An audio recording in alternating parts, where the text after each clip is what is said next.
Plastic সর্বত্র রয়েছে। ২০ শতকের মাঝামাঝি থেকে মানবতা ৯ বিলিয়ন টন প্লাস্টিক তৈরি করেছে।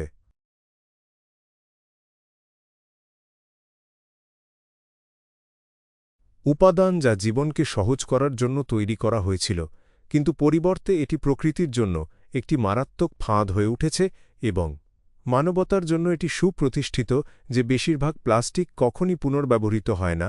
প্রফেসর আন্তোনিও রাগুসা একজন ইতালীয় প্রসূতি রোগ বিশেষজ্ঞ এবং গবেষক, যিনি মানব প্ল্যাসেন্টায় মাইক্রোপ্লাস্টিককে প্রথম শনাক্ত করেছিলেন, তা ব্যাখ্যা করেছেন যে কিভাবে এটি তার যাত্রা অব্যাহত রাখে এবং আমরা মিলিয়ন মিলিয়ন প্লাস্টিক তৈরি করি। ১০% এর কম পুনর্ব্যবহৃত হয়, ৯০% এর বেশি পরিবেশে ডাম্প করা হয় এবং যখন প্লাস্টিক পরিবেশে ফেলে দেওয়া হয় তখন তা ধীরে ধীরে ভেঙে ছোট থেকে ছোট কণাতে পরিণত হয়, অবশেষে খুব ছোট মাইক্রোপ্লাস্টিক বা এমনকি ক্ষুদ্র ন্যানোপ্লাস্টিক হয়ে যায়। এই কণাগুলো নদীপথে ভ্রমণ করে সমুদ্রে পৌঁছায়, মহাসমুদ্র জুড়ে ছড়িয়ে পড়ে এবং পরে আমরা যে মাছ খাই তাতে প্রবেশ করে। তাই তারা আমাদের ভিতরে ফিরে যায়। মাইক্রোপ্লাস্টিকের সমস্যাটি দীর্ঘকাল ধরে বিশ্বজুড়ে বাস্তুতন্ত্রে পরিলক্ষিত হয়েছে। তুরস্কের কুকুরোভা বিশ্ববিদ্যালয়ের অধ্যাপক সেদাত গুন্ডো মাইক্রোপ্লাস্টিক সম্পর্কিত একটি গবেষণা গোষ্ঠীর প্রতিষ্ঠাতা এবং সামুদ্রিক জীববিজ্ঞান এবং ভূমধ্যসাগরীয় মাইক্রোপ্লাস্টিক দূষণের বিশেষজ্ঞই ক্রমবর্ধমান উদ্বেগের বিষয়ে কথা বলেছেন। আমি বেশিরভাগ মাছের জীববিজ্ঞান নিয়ে কাজ করছি। আমি মাছের জীববিজ্ঞান নিয়ে কাজ করছিলাম ২০১৬ সাল থেকে মাছের জীববিজ্ঞানে। আমার পিএইচডি অধ্যয়নের সময় আমি স্বীকার করেছি যে জীববৈচিত্র্যের জন্য আমরা যে সমস্ত নমুনা স্থানগুলি কাজ করি সেগুলি সম্পূর্ণরূপে প্লাস্টিক দ্বারা দূষিত। শুধুমাত্র মাইক্রোপ্লাস্টিক নয়, কারণ প্রথমে আমরা বুঝতে পেরেছিলাম যে মূল সমস্যাটি নিজেই plastic.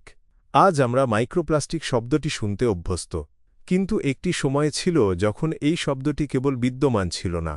Professor Richard Thomson Plymouth বিশ্ববিদ্যালয়ের একজন সামুদ্রিক জীববিজ্ঞানী, মেরিন ইনস্টিটিউটের পরিচালক, ব্রিটিশ সাম্রাজ্যের আদেশের কর্মকর্তা এবং রয়্যাল সোসাইটির ফেলো।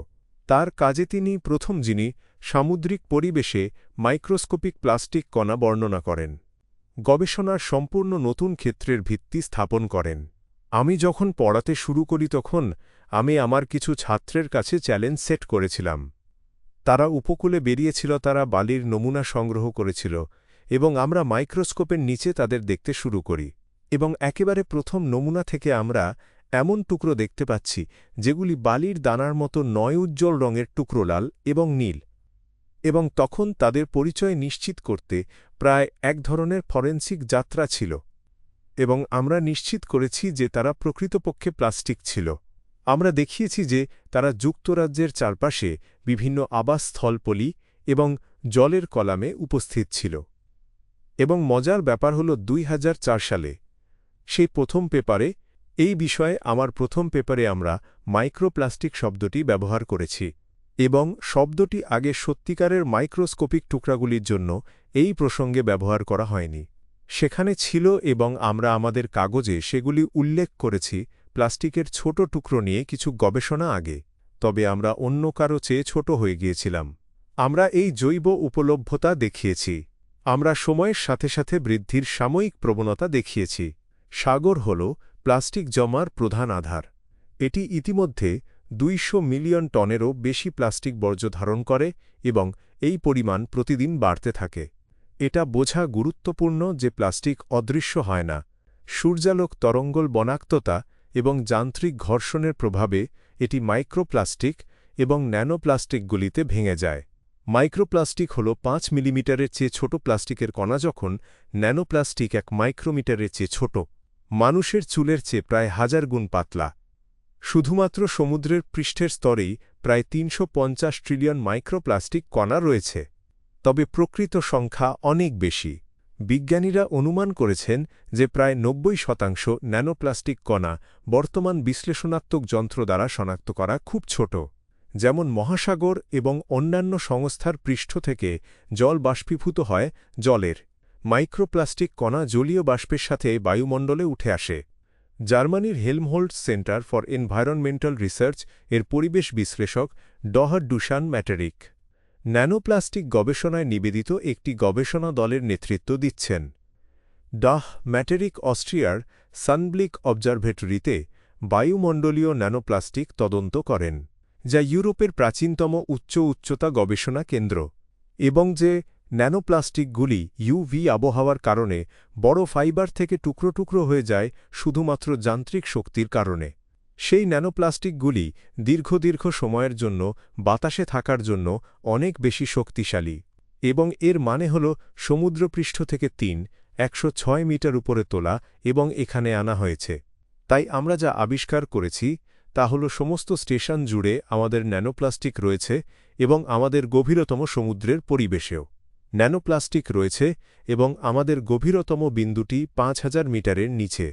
বায়ুমণ্ডলে মাইক্রো এবং ন্যানো পার্টিকেল হাজার কিলোমিটার পাড়ি দিতে পারে, এক মহাদেশ থেকে অন্য মহাদেশে যেতে পারে। এটি অস্ট্রিয়ার ডক্টর এলকে লুডউইগ দ্বারা উল্লেখ করা হয়েছে, যিনি সোনাব্লিক অবজারভেটরি এবং ক্লাউড অ্যাম্বিয়েন্ট ইন্টারকম্পারিসনের ইউরোপীয় কেন্দ্রের প্রধান, যেখানে এই কণাগুলির পরিবহন এবং এই প্রক্রিয়ার প্রভাবগুলি রেকর্ড করা হয়। আমরা বিভিন্ন ক্ষেত্রে জানি যে আমাদের কাছে সত্যি দীর্ঘ কণা পরিবহন আছে, উদাহরণস্বরূপ জাপান থেকে এখান পর্যন্ত বা কানাডা। উদাহরণস্বরূপ আমি আপনাকে বলতে পারেন দুটি উদাহরণ আছে। একটি হল ফুকুশিমায় দুর্ঘটনা। উচ্চতর বিকিরণ সহ অ্যারোসোল কণাগুলি SOMLIC মানমন্দিরে পৌঁছাতে প্রায় 11 দিন সময় লেগেছিল। আরেকটি উদাহরণ ছিল 2025 সালে 9 জুন। সেখানে কানাডা থেকে এক ধরনের পরিবহন বিমান এখানে স্টেশন পেয়েছিল। আমরা আকাশে দেখতে পাচ্ছিলাম।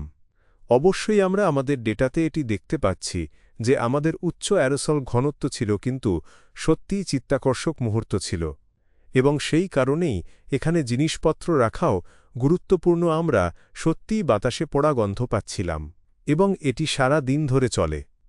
সুতরাং সেখানে আপনি দেখতে পাচ্ছেন যে পৃথিবীর কোথাও, বিশেষ করে উত্তর গোলার্ধে, কতটা তীব্র প্রভাব হতে পারে, এবং এটি এখনও উত্তর গোলার্ধের চারপাশে শত কিলোমিটার পরিবহন করে, এবং আমরা এখানে এটি পরিমাপ করতে পারি এবং এটি কি তা দেখাতে পারি। বায়ুমণ্ডলীয় মাইক্রো এবং ন্যানোপ্লাসের সাথে, বৃষ্টিপাতের সাথে, প্রিন্টিং এবং ন্যানোপ্লাস রিটার্নিং আর্থ, এবং বনে কৃষি জমিতে এবং তৃণভূমি জুড়ে বসতি স্থাপন করে, যেখানে তারা মাটিতে প্রবেশ করে এবং গাছপালা ভেদ করে। এটি উত্তর এবং দক্ষিণ গোলার্ধ উভয় গ্রহে ঘটছে। লিলিয়ানা ক্যাসেরেস সানচেজ বিজ্ঞান প্রযুক্তি এবং স্বাস্থ্যের MSc ইকোটক্সিকোলজি এবং পরিবেশ সুরক্ষায় বিশেষজ্ঞ একজন জীব বিজ্ঞানী, এবং বলিভিয়ান ক্যাথলিক ইউনিভার্সিটি সান পাবলোর centre for research in exact sciences and ইঞ্জিনিয়ারিংয়ের একজন গবেষক নোট করেছেন যে মাইক্রোপ্লাস্টিক প্রাকৃতিক পরিবেশে বা জীবন্ত খাদ্যের পণ্যগুলিতে উপস্থিত রয়েছে। সাম্প্রতিক বছরগুলিতে আমরা কোচাবাম্বাতে মাটিবায়ু এবং উভয় পৃষ্ঠ এবং ভূগর্ভস্থ জলের বিশ্লেষণ পরিচালনা করেছি। আমরা হ্রদ এবং উপহ্রদও পরীক্ষা করেছি, এবং এই সমস্ত নমুনায় আমরা মাইক্রোপ্লাস্টিক পেয়েছি। এই সত্য যে আমরা মাইক্রোপ্লাস্টিক খুঁজে পেয়েছি, এমনকি এমন এলাকায় যেখানে মানুষের উপস্থিতি নেই, তা বোঝায় যে মাইক্রোপ্লাস্টিক কণা সক্রিয়ভাবে পরিবেশের মধ্য দিয়ে চলাচল করছে। উপরন্তু আমরা খাদ্য এবং জীবন্ত প্রাণীর মধ্যে তাদের উপস্থিতি চিহ্নিত করেছি। আমরা দুধ এবং অন্যান্য পাস্তুরিত পণ্য যেমন দইতে মাইক্রোপ্লাস্টিক শনাক্ত করেছি।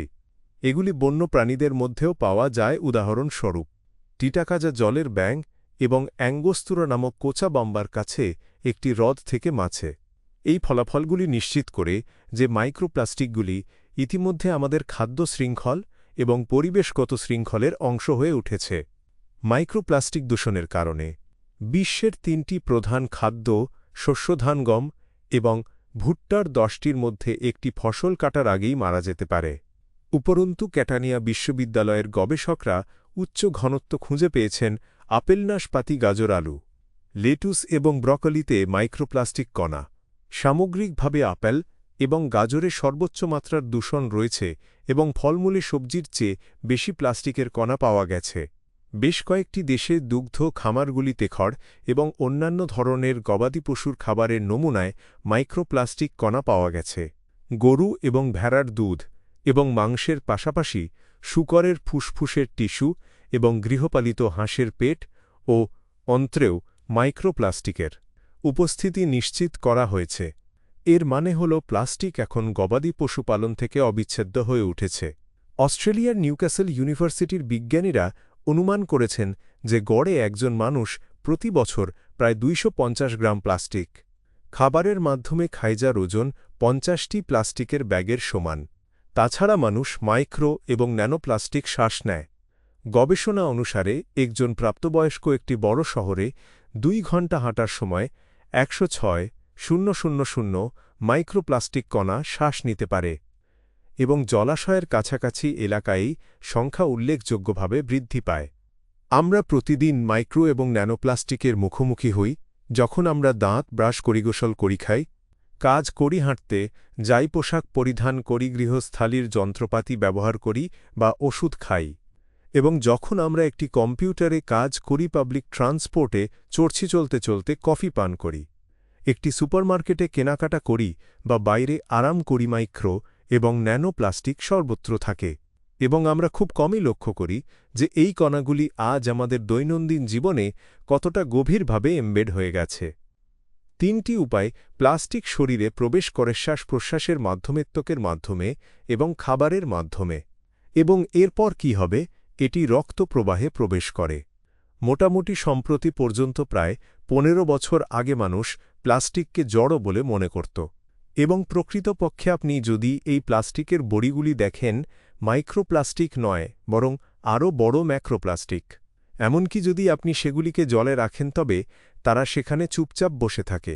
মনে হচ্ছে তারা পরিবেশের সাথে খুব বেশি হস্তক্ষেপ করে না, কিন্তু একবার তারা মাইক্রো এবং ন্যানোপ্লাস্টিকে ভেঙে গেলেই 3টি পথ দিয়ে মানবদেহে প্রবেশ করে, রক্তের প্রবাহে প্রবেশ করে এবং সেখান থেকে সমস্ত প্যারেনকাইমাল টিস্যুতে, অর্থাৎ অঙ্গ, কিডনি, লিভার, হৃৎপিণ্ড, ধমনী, শিরা, প্লাসেন্টা, বুকের দুধে পৌঁছায়। মাইক্রো এবং ন্যানোপ্লাস্টিক ইতিমধ্যে মানবদেহের একটি অবিচ্ছেদ্য অঙ্গ হয়ে উঠেছে।